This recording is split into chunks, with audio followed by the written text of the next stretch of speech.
Becoming a successful professional speaker is a journey. How do you find that first stage, the next stage, and then the bigger and better stages? I'm Lee Hayes, your host. My co-hosts and I are here to guide you to a more successful speaking career. You're listening to Path to the Main Stage podcast. This is going to be all about getting you attention. And why does that matter? Because celebrity sells. Now, I'm not saying you have to be Arnold Schwarzenegger. And quite frankly, Arnold makes a lot of money when he speaks. He makes, I don't know, $500,000, $1 million, something like that, just to show up and to have a few questions asked of him. But that's because he's so well known. He is better known globally by far than the US president. People are much more likely to know who Arnie is than Donnie. But you don't need to be that famous. But a little bit of celebrity helps. Having been heard of makes a big difference. So when you're starting out, what you're going to learn today is how to start to get that media attention, how to start to gain celebrity and trust in the media. Now, I don't usually read intros, but I'm going to totally cheat today because I don't want to miss anything about my guest, and he's done some really cool things. My co-host today, he's going to provide insight on getting media because he is the founder of Media Advisory Experts. He is a Peabody and Emmy-winning journalist. He's traveled the world for CBS News. He's reported from the White House, Capitol Hill, the Supreme Court. He's created and led National Investigate Unit for Hearst Communications. Phew, you see why I had to read it? Today, my co-host is Mark Albert. Thank you so much for joining me, Mark. Oh my gosh, thanks so much for having me. That is a mouthful, and I apologize. Oh, sorry. He's apologizing for being popular, clever, wonderful, and having traveled the world. Okay, there's humility for you. Well, thanks you for coming on, Mark, because you know what?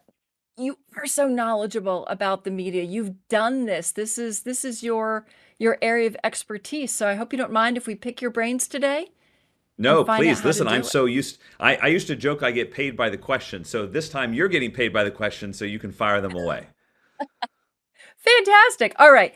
Let's just talk a little bit about you first. How did you get into journalism, media?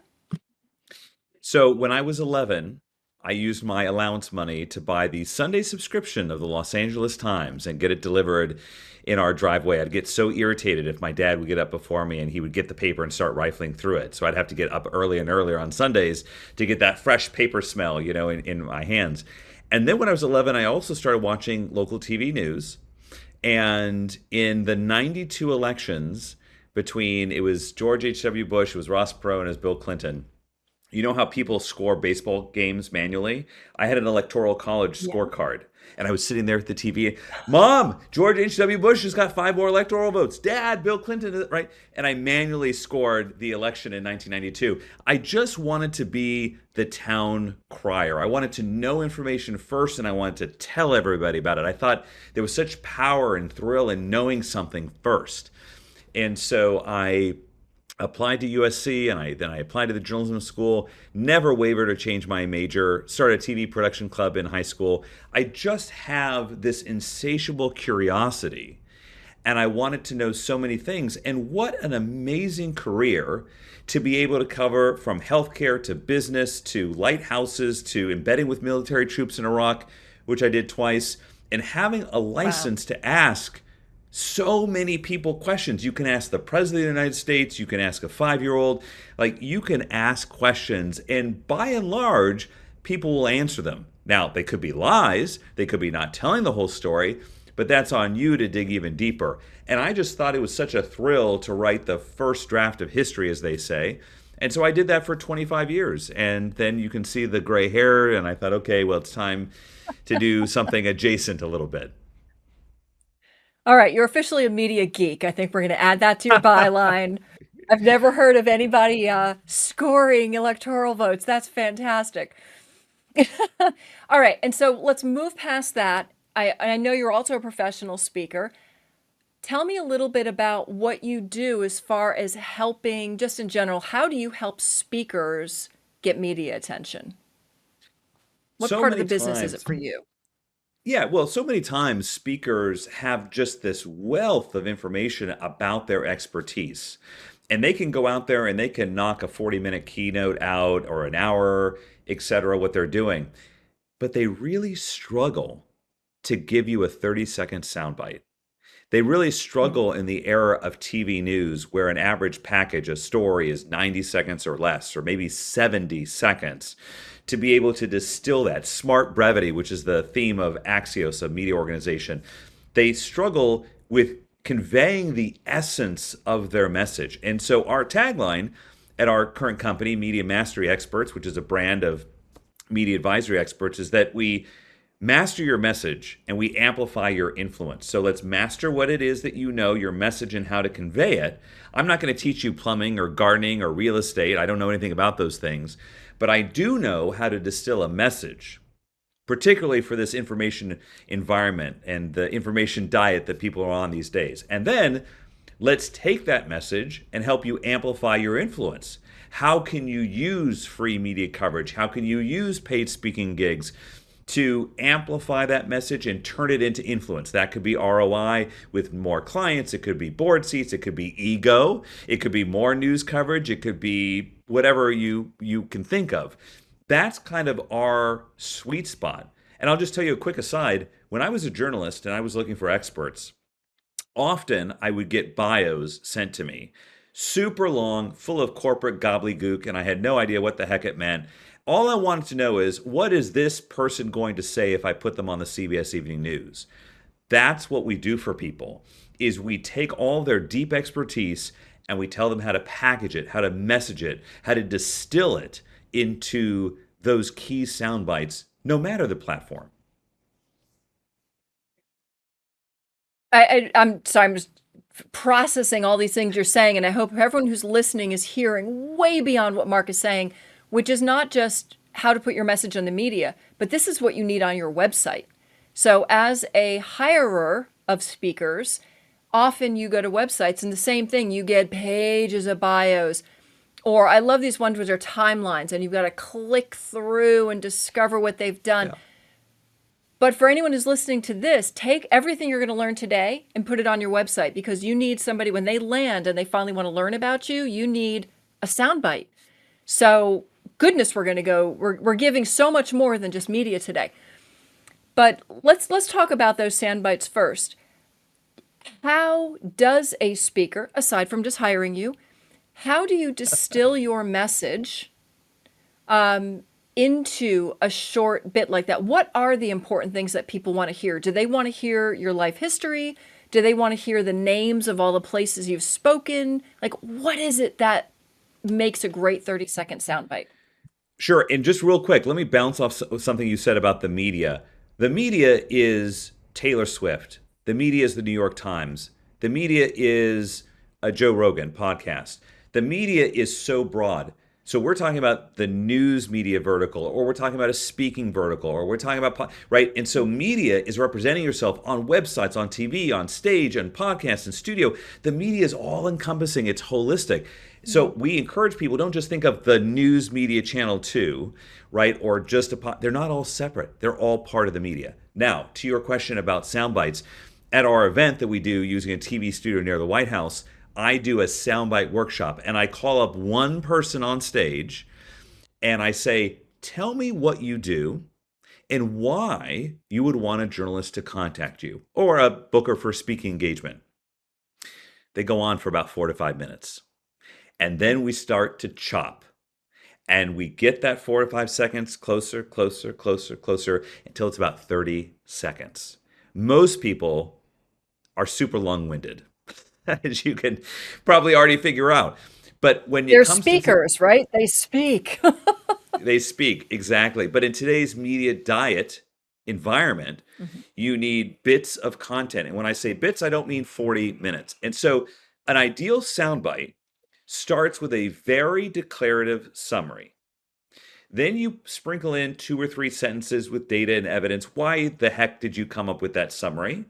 And then you end with a pithy, declarative, memorable bookend. All of that, if you can accomplish that in 30, 40, 45 seconds, that's an ideal soundbite. And so if you're going to tell somebody your expertise, This drives me nuts. I hear people say, "What's your 2-minute elevator pitch?" I don't know about you, but I've never been in an elevator for 2 whole minutes. Time yourself the next time you're in an elevator. It's about 20 seconds, maybe 30 if you're at Yeah, the I tallest think building in the the world. Empire State Building, I think, is 90 seconds. So yeah, that's about, you're not going to go Yeah, much you more than you that. you don't have 2 minutes. And as a person who still gets print newspapers delivered to his door, pull up any newspaper and read a quote out loud and time it. It's not 90 seconds. If you read it, it's also about 20 to 30 seconds for that quote. So it's super important that speakers are able to distill what they do. You're not giving away the store. Trust me, people will still hire you. But you have to be snappy and pithy and declarative and memorable when you deliver your sound bites. Let me ask, because a lot of speakers start with this. I'm a best-selling author, and I've spoken globally on many stages with famous people like Richard Branson and et cetera, et cetera. How meaningful are those bits to your soundbite? I don't care. And I don't care because you told me nothing about you of value to me. Great. Congratulations. You've got the book. You've been on these stages, all that stuff. I could start off this podcast by telling you I've interviewed Bill Gates twice and, I've covered the White House. Right? You did that in my intro. I don't have to. And quite frankly, your audience doesn't want me talking about myself. They want to know, what are you delivering of value? And so I don't really care about what you just said. Instead, I want to know about your expertise and the value you can bring to me. If I can give you an example for a moment. So what drove me nuts in my 25 years, on television, is I would get these self-serving emails from experts or news releases talking about themselves as if they were the second coming. When in reality, all I wanted to know is, why do I care about you and how can you help my audience? It's about the value you can bring to your audience. I say every time I speak, I was just in Las Vegas a couple of days ago. We did an international business and leadership conference. And I do this sort of record scratch moment. Like if you had a record scratch in your head, right? And it's when I say this: when you pitch a journalist, do not pitch your company, your product, or your brand. People look at me like I've got three heads, right? Your product, your company, your brand. What you just told me, best-selling author, all this stuff, that's your brand. That's who you are. That's your product, yourself. Instead, you want to pitch your expertise. It's the value that you can bring from your expertise that will get journalists to cover you. I hope you hear the angels singing here, because I love what you're saying. And I love your bluntness. I hope everyone's enjoying this, because that's what they tend to get from me is, I don't care about your best-selling author and that you sold 25 books on Amazon. So I love your style, Mark. So people need to tell what they're bringing to the table. How do they find people who are going to care about that? So I want to look at the other side of it. How do you get media attention? I can't, no one's going to come to me. No one's going to call and go, hey, Lee Hayes, we want you on our show, because I'm not already famous. So how do I get heard? I am brilliant at something. I have something that I can offer you, that I'm going to give something that's going to elevate the audience. How do I get that message out there as far as the media is concerned? Sure. And I'm not saying, just to back up, I'm not saying that I totally don't care ever that you've written a book. I think it does add to your gravitas. It adds to your trust factor, but you put it in a bio. I don't need to hear it in your soundbite. So specifically it's proof. It's proof of expertise. It's not the expertise. Perfect. You said it better than I did. See, you have the best soundbite here. You win the soundbite contest right now on this particular topic. So here's what I would say. I would often get news releases that had nothing to do with my beat. And a beat in journalism is your topic area. So when I led a national investigative unit, my all-time favorite, and I use this example to this day, is I got a news release that said, here are the best 10 sunscreens for summer. Now, you said I was blunt. You need those in Iraq. You need those in Iraq, but let me give you this bluntness. I lead a national investigative unit. Unless your sunscreen is killing people or is under an FDA recall, I don't care. And that is a waste of time. If you hire a PR agency and they say, well, we sent 250 news releases out for you as proof of our deliverable. Okay, what else did you do for me? What did that get for me? So, in answer to your question, you want to pitch journalists who are already covering the industry, the niche, the region about your expertise. If I'm a realtor, I'm not pitching the crime reporter unless it has a crime angle. If I'm pitching sunscreen, I'm not pitching the investigative journalist unless it has an investigative angle. So if you're a speaker and you have this deep expertise, it could be on real estate, law, inspiration, faith, whatever it happens to be, you need to find the journalists that already write about that. It's super hard to get a journalist to start writing about a topic where they have no expertise and they haven't written about it before. Far easier is to do your legwork, do your research, and find the journalists who are already writing about that topic. Now, for some people who simply scroll ad nauseum on their phone, this will be difficult because you don't consume news coverage. So how in the world would you ever find a journalist that's writing about your topic? Thankfully, Google alerts are free. You just go into Google, you set an alert for your topic, your expertise, whatever. And then, Lee, we have websites that put you in direct contact with journalists for free. I'm thinking of websites like sourceofsources.com. Sourceofsources.com. I don't get paid by them. I have no stake in the company, but we teach all of our clients about that, both for our course and our events and all that. Because you will get an email list every day, sometimes multiple times a day, with journalists working on stories. You just scroll through here and see if any of those fit your niche. Another one is HARO, Help a Reporter Out, HARO, Help a Reporter Out. You will get an email 3 times a day. The first one comes out around 5:30 a.m. Eastern, then there's a midday and an evening one, and you respond back to it. So it's all about you doing your homework and your legwork. You can absolutely get news coverage for your expertise as long as you pitch value, you focus on that expertise, and you find journalists already covering that area. So I'm going to get this email to me, and I look and I think this is my area of expertise. Can you tell me, Mark, what makes a good pitch? I have a concise bio that's going to show that I'm an expert and I'm offering expertise in a certain area. But obviously just saying, I'm really good at this and I can bring value is not a pitch. What do you look for in a pitch? What is something that would catch your attention? Or what is something that would turn you off? That you obviously, if it's wrong in sunscreen, but what is on something, what turns you on, what turns you off? There we go. Okay, so I'm a big paper person. So if you fill this paper with your pitch, it's too long. This is too long. And I know you're going to send it via email, but I had it handy, and so I like just demonstrating. So essentially, 4 or 5 lines, and you have to create urgency. You have to show the value. And in one line, you do have to explain why you are somebody who's an expert in this topic. So, for example, you could talk, about, I wrote about this and I was on the New York Times bestseller list about, gardening. And that's why you have the expertise needed for this. Most pitches, well, strike that. All pitches that I see from people are too long. The journalist just wants to know what value you can bring to them. So a snappy headline, you start out with, "Hi, Lee," right? You research the name. "Hi, Lee. I see that you already cover this topic area, and I'm bringing something to you in sports, immigration, law, whatever, that is of particular interest right now to your audience," right? That's one line. Then you go on and you talk about whatever that is. The next line, you're going to put a little bit of evidence, hyperlink to a data point. If you're citing the Bureau of Labor Statistics, the unemployment numbers that come out almost every Friday, the first Friday of the month, you want to link to that. And then you're going to talk about what you can say in an interview. That's like another line. And then finally, your availability. I am available in person or virtual. Here's my calendar. Here's my cell, etc. Making it super easy. Don't say, "If you're interested, contact me." Well, if they're interested, they just want to schedule it. And so that's Right. super short. 4 or 5 lines in the pitch.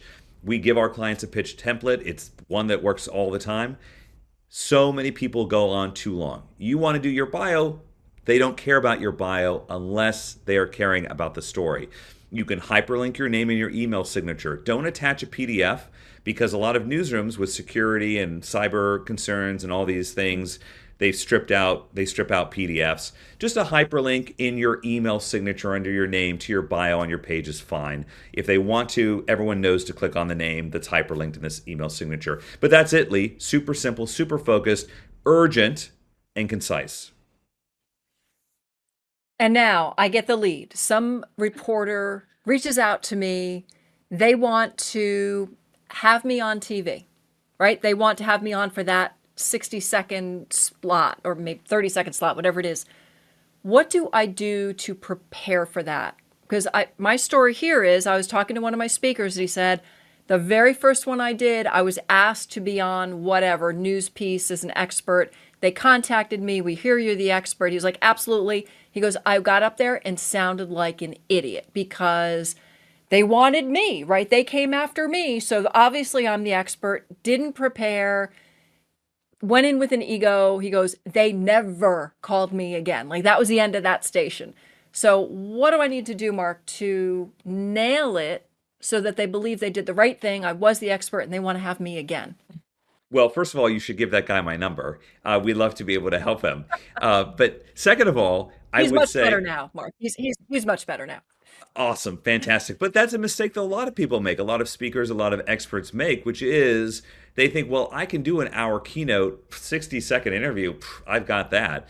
And then they face plant. And what's horrible about that, with just what happened with your client, is that the station or the reporter is not going to call them again. They're not going to tell them they're horrible. They're just not going to call again. It's not the journalist's job to tell the expert that they need work or coaching. And so my advice to everybody, and I take this advice for myself when I'm interviewed these days to give context or analysis, is to talk to yourself. Literally talk to yourself in the mirror. You're going to think about what is the reporter likely to ask me about. Now, the reporter is not going to give you the exact questions, so don't be a rookie and ask. But instead, the reporter or the producer are going to tell you the topics that they're going to ask about. And so you, as the expert, you're going to think about, okay, what are they likely to ask about? And what is my likely response? Now, don't memorize a response because you'll trip yourself up and that's never great. It'll sound like you're reading it. And if you write down a response or type it, make sure that it sounds conversational. That's why you're going to speak out loud to yourself, to make sure that it does sound conversational and not like you wrote something and then memorized it. So one, make sure you've prepared by thinking of questions that they're likely to ask and how you would answer that in 30 to 40 seconds. Number two, figure out if you're the type of person, and almost everybody is, that needs some sort of makeup. Guys, I'm talking to you. Go to Sephora, buy HD Forever translucent powder makeup. You put it on with a brush. Nobody can tell, even your wife, that you've got it on. And wear the powder because we all have moisture, we all have pores, and we all sweat. With HD lights and now 4K, don't look like you're having a heart attack. Just put a little bit of translucent powder on if you're a guy, and it'll help a lot. And so that's number two. And number three, ask the journalist, is there anything else I can provide for you? Well, yeah, do you actually have some video, or do you have some still photos, or do you have facts, or do you have whatever? You want to help them get the story right. Don't be irritated when the reporter calls you an hour after your interview and says, hey, I'm sorry to interrupt you at dinner. I just wanted to fact check this before we go on the air. Thank you so much for fact checking. Give them your cell phone, give them your email, give them whatever they need to get a hold of you to make sure the story is accurate. I love that you talked about the makeup. I was actually going to ask you about that because speakers on stage, again, I've heard men say, I don't need makeup.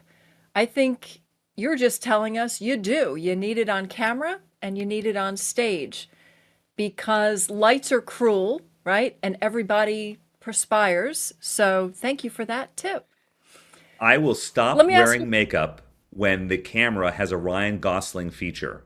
When it has the Ryan Gosling Oh, filter, then I can stop wearing makeup. Until then, I'm going to keep doing it. And just real quick, if I could, Lee, we started conversation talking about electoral college votes and how I'd manage to score it. If you want to see someone who refused to wear makeup and how they looked, just Google 1960 debate Richard Nixon and John F. Kennedy. He wore makeup. Nixon did not. And he looked like he was sweating, uncomfortable, having a heart attack throughout that. And that was the first televised debate. And we all know how that turned out. And so stick your ego in a drawer and wear the makeup. I love that you brought that up. That is a world famous debate, right? That was won on many things, but appearance. So it matters that you look like you're in control. I think that's really what it is. It's not, you don't have to be Ryan Gosling, although, if you can get that filter, okay. But you've got to look in control and calm, and makeup helps you do that. All right, Mark, next question. What do you think? Now, this is looking from the aspect of an event planner, and I know you're not an event planner, but I'm going to ask for your expertise here anyway. Some people want to publish their own column versus being written about. If you're looking for so some people say, oh, I'm a columnist, right? I put my information out there versus being written about as the expert, right? That the byline is somebody else, but they're talking about you. Do you have any opinion on what carries more weight in the world of celebrity, being the writer or being written about? Is it more important that Ryan Gosling talk about what he believes in, or is it more important that people write about Ryan Gosling? Your grandmother can get a contribution article in USA Today. Your grandmother cannot get quoted in a news article in USA Today unless she's bringing her expertise. Don't let this fool you. It's a bugaboo of mine. These pay-to-play sites will say, we'll get you placed in USA Today or wherever you pay them, and they get you a contributing article, by Mark Albert. It's an op-ed. It's a glorified letter to the editor. It does nothing for your credibility. Journalists and bookers of speaking gigs know that it's super easy to get those in. What's much harder is to be recognized by a reputable news agency and putting you in that media. We call it earned media for a reason. It's not paid media. You can't buy it or sell it. You have to earn it. How do you earn it? Through the value of your expertise. You can't buy being quoted on A1, above the fold, top story in the New York Times. You can't buy getting quoted in the top story on the CBS Evening News. You must earn it through the value of your expertise. When you have that row on your website as seen on, and there's the NBC logo and the CBS logo and the New York Times logo, and you can hyperlink to those stories, and they are stories, that means the trust of those organizations confer upon you as an expert. An independent third party thought you were so recognized for your expertise that they would add you to that story to bring your value to their audience. That's the holy grail of earned media. Please don't fall into the ego trap of saying, I'm going to pay to get a link as a op-ed. So please explain a little bit. You're talking about pay to play. What is pay to play? Pay to play is when someone says, you pay us $97 or you pay us $3,000 or whatnot, and we will include you in X. So for example, you'll see magazines, Top 50 Innovators. Mark Albert, you have been nominated to be in our Top 50 Innovators edition for fall of 2025. Oh, thank you. Thank you so much. Oh my God. It'll be $3,100. What? That's pay to play. Or we will put you in a reputable news organization and it's X amount. Now, you will pay for a PR firm. You should never pay for a legitimate news organization to feature you. The New York Times is not going to be hitting you up for $50. That's pay to play. It's a great difference. So what it sounds like is pay to play plays on my ego. If you can stroke my ego with, we say, a nomination, you've been awarded, those are things that stroke my ego, but don't have any credibility. I think a big one that I see is I was featured in Times Square. I often see that. My book was featured in Times Square. It was on the big screen for 15 seconds. I know that's a huge pay to play, but is that how they get speakers and other people to do this, is through ego stroke? A lot of it is through ego, and I actually say that exact thing in our event. We have a section about pay to play in our in-person boot camps we do near the White House, and it's so widespread now. And here's the dirty little secret I'm going to tell your audience right now. Every journalist and booker for speakers know that it's hogwash. They know you paid for that placement. They know that you were so desperate and had so much of an ego that you would pay to get a URL of you quoted somewhere. That's not legit. And it's not going to help your credibility. So why waste the money? You pay Lee, pay me, pay somebody else. Don't waste the money on doing that. So I think it's okay it is okay to spend the money on a PR firm who looks for you, to spend money on businesses like yours where you are training people how to get it themselves, but not pay the published organization. Is that what I'm understanding correctly? Don't pay the publisher. So absolutely, there are PR firms, there are marketing firms. We have a PR plus service, which is slightly different, and we're helping you get that coverage. But if the organization contacts you and they are the publisher and the revenue and the ad agency, it's sort of, they've got a monopoly on the product line there. And so a legitimate publisher is never going to ask you for money in the news media. So New York Times, CBS, whatever, they're not going to ask you for money. You can pay a PR firm to help get you placements. That's totally legit. There are some amazing PR firms out there. Our business model is that, yes, we do a PR plus service, but we also want to help you fish. I don't want to fish for you for a lifetime. I want to teach you how to fish on your own if that's what you want to do. Well, I believe part of PR is knowing who to reach out to, right? It's relationships. If there's a story and you go, "Oh, wait a minute. I know who would want that story," right? I am friends with or have a business relationship with Joe. I think that's what you're paying a PR firm for, right? Is that they know the right journals to go to for your area of expertise. Is that right?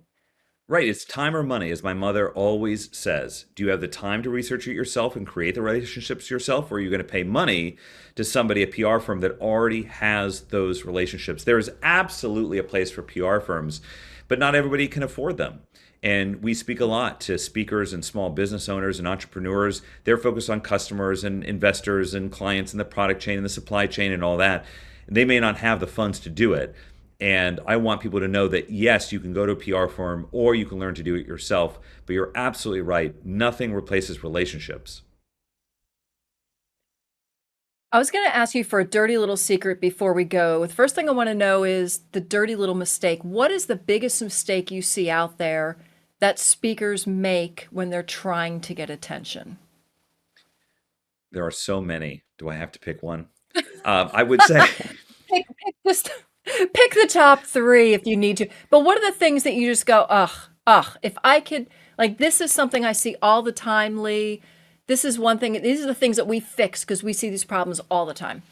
Sure. One, too verbose. They just talk, talk, talk, talk, talk. Two, they don't prepare. And three, they don't lead with value. They're so used to talking about what they want to talk about, they don't realize that the journalist has an audience that they must provide value to. So those are the three things I would say that speakers make a mistake all the time. And let's leave with one gem. What is, for these emerging speakers, what is the one thing, the first thing that you would recommend they do in order to get immediate attention? What's that one gem, where to start? So here is the dirty little secret. Do you know why journalists interview the same people over and over and over again? The same doctor on Good Morning America, no matter what the illness. The same realtor, no matter what the real estate market says. The same lawyer, no matter what the Supreme Court decision is. Do you know why? Because they do three things really, really well.